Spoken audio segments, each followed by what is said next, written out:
मुल्क में monsoon season की धुआंधार इनिंग से तबाही पर कप्तान सदमे से दो चार। कराची की हालिया तबाही पर दो बड़े डाकुओं को कसूरवार ठहरा दिया। साबिक वजीर आजम ने ट्वीट में लिखा, बारिशों ने एक मर्तबा फिर सिंध में जरदारी और शरीफ खानदान की 14 साल करप्ट दौरे इख्तिदार की हकीकत को बेनकाब कर दिया। कराची को दिया जाने वाला पैसा जाली अकाउंट्स की नजर हुआ या दुबई की जायदादों में लगा दिया गया। इमरान खान ने अहम सवाल उठा दिया। मजीद कहा, करप्शन से गवर्नेंस को तबाह करने की इससे आला मिसाल नहीं मिलती। शर के इस गठजोड़ का खात्मा अब लाजिम हो गया।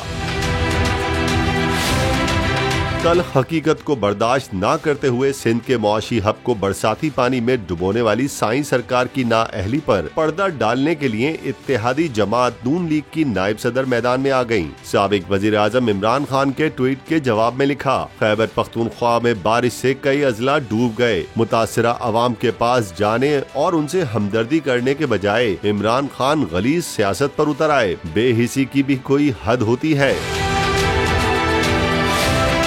मरियम नवाज अगर सोशल मीडिया पर स्पीड दिखाने के बजाय बरसात से परेशान दुखी अवाम के लिए कुछ कर सकती तो अवाम इम्पोर्टेड हुकूमत से निजात के लिए एक एक दिन गुजरने का इंतजार न करते।